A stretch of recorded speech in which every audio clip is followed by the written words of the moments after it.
Bonjour, aujourd'hui je vais vous parler d'un sujet passionnant, la norme du créateur.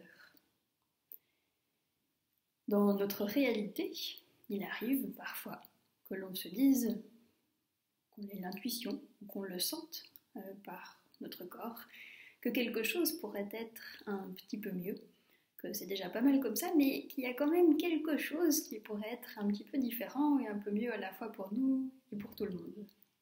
Donc on perçoit cet écart entre ce qui est dans la matière et le potentiel spirituel, informationnel d'un événement, d'une relation, d'un objet.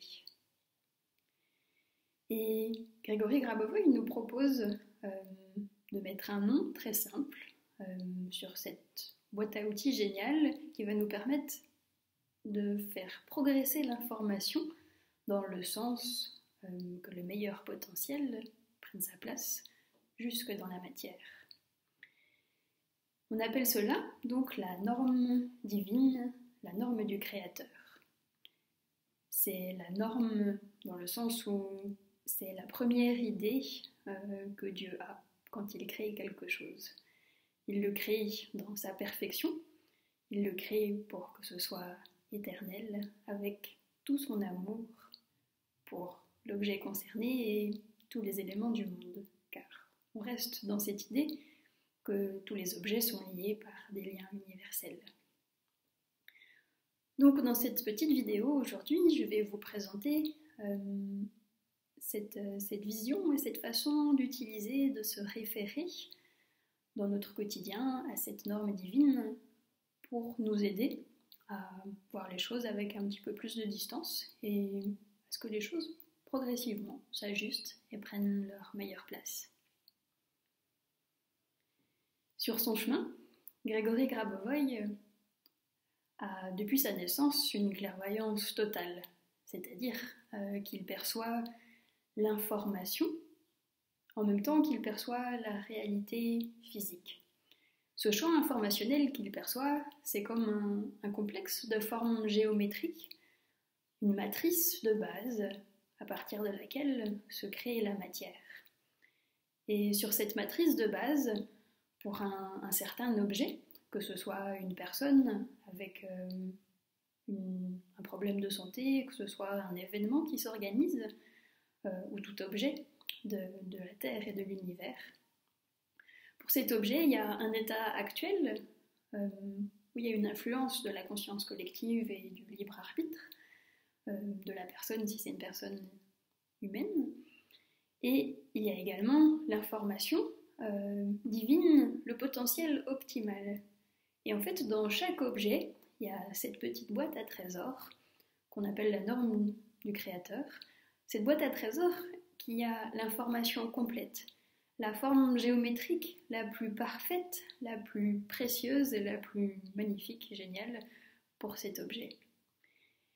Et comment peut-on donc faire pour arriver à impulser, à mettre cette information si parfaite dans la matière quand on n'a pas la clairvoyance totale, quand on n'a pas la reliance absolument directe à la source comme l'a Grégory Grabovoï? Eh bien, on apprend à développer ses capacités. Grégory Grabovoï, sur son chemin, a petit à petit expérimenté lui-même dans la pratique comment il pouvait modifier l'information d'un objet pour que, quand les choses arrivent dans la matière, elles soient les plus harmonieuses possibles. Il a perçu à quel point l'information du futur pouvait être modifiée et réajustée, réalignée sur cette perfection pour que les choses se transforment et pour que le plan optimal puisse prendre forme. Bien entendu, il a aussi lui-même dans son parcours une force de stabilisation de l'information qui est telle que ça lui permet de faire des choses à la fois au niveau scientifique et au niveau spirituel d'un niveau exceptionnel.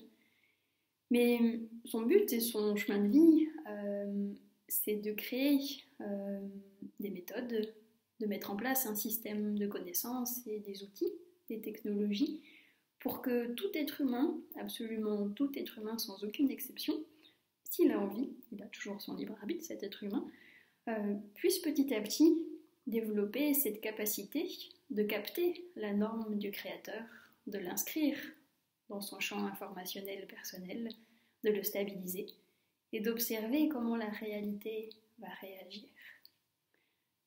D'observer que plus on est proche de cette vision du créateur pour l'objet lui-même et pour tous les objets alentour, plus la réalité va avoir envie de suivre notre baguette de chef d'orchestre ou d'apprenti chef d'orchestre. Donc on va pouvoir commencer à interagir avec la réalité en faisant appel à cette norme divine. Une autre façon de formuler l'objectif de l'enseignement de Grégory Grabovoï, donc c'est de permettre à l'être humain de développer, de prendre conscience déjà de ses capacités illimitées et petit à petit de les développer, de les déployer, de les partager. Et en fait, ces capacités illimitées, ça rejoint l'expression qui est souvent utilisée aussi dans son approche et mise en valeur, que l'être humain est fait à l'image et à la ressemblance de Dieu, jusque dans ses capacités, jusque dans son corps physique. Moi, ce que j'aime beaucoup dans l'enseignement de Grabovoï, c'est que Dieu a un corps physique. Il a un corps physique qu'il peut utiliser avec tellement d'exceptions qu'il est capable d'être dans son corps physique à plusieurs endroits de manifestation sur Terre. Et c'est aussi une approche qui nous dit que Dieu, il n'a pas laissé l'être humain tout seul expérimenter la Terre, mais il est juste à côté.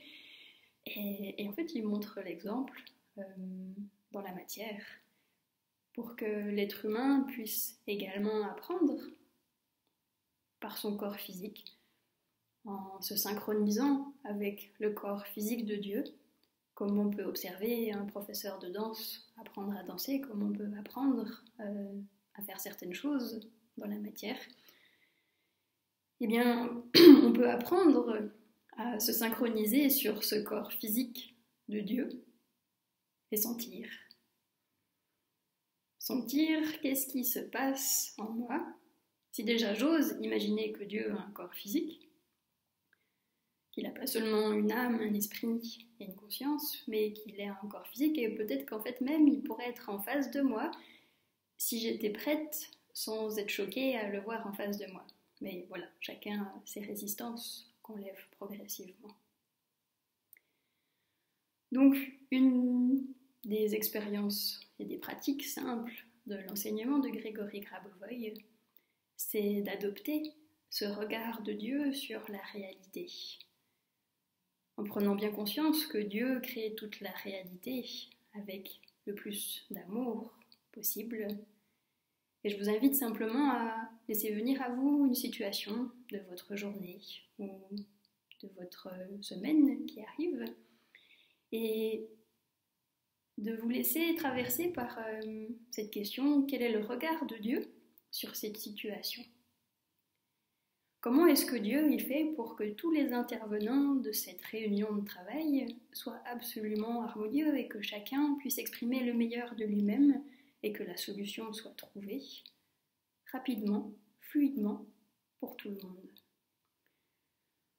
Quel est le regard de Dieu sur la réunion de famille qui aura lieu le week-end prochain? Quel est le regard de Dieu sur comment je fais pour prendre confiance en moi? Et selon que vous êtes plutôt sensitif ou plutôt intuitif, laissez simplement la réponse vous venir par votre biais le plus simple pour vous. Et stabilisez cette information, que ce soit une perception dans votre corps, votre cœur qui est grandi, une intuition géniale, un coup de téléphone que vous avez envie de faire tout de suite pour exprimer certaines choses à certaines personnes. Et voilà, c'est un premier exercice sur ce regard de Dieu. Et ce qui est important dans ce regard de Dieu, c'est de s'ouvrir à tous les possibles, parce que souvent dans notre regard sur la réalité, On a un point de vue local sur les choses. On connaît les intervenants qui ont déjà apparu dans la situation. Mais ce qui est important dans le regard de Dieu, c'est qu'il est absolument global et qu'il considère le développement, si possible l'harmonie, mais surtout le meilleur développement possible pour chaque personne. Et il va considérer chaque personne en fonction de son potentiel, en fonction de sa capacité d'avancer, pour que tout le monde avance à sa vitesse. Et cette impulsion divine, nous pouvons la solliciter pour nous-mêmes, nous pouvons la solliciter pour nos proches, pour nos projets.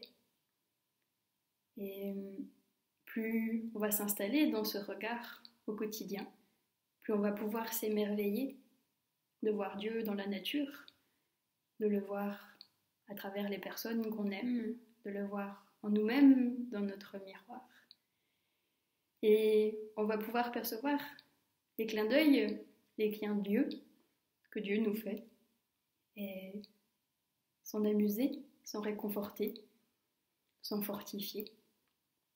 Voilà.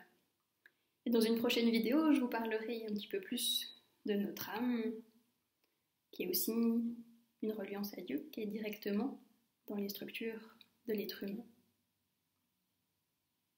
Je vous souhaite une bonne pratique de ce regard de Dieu sur votre réalité.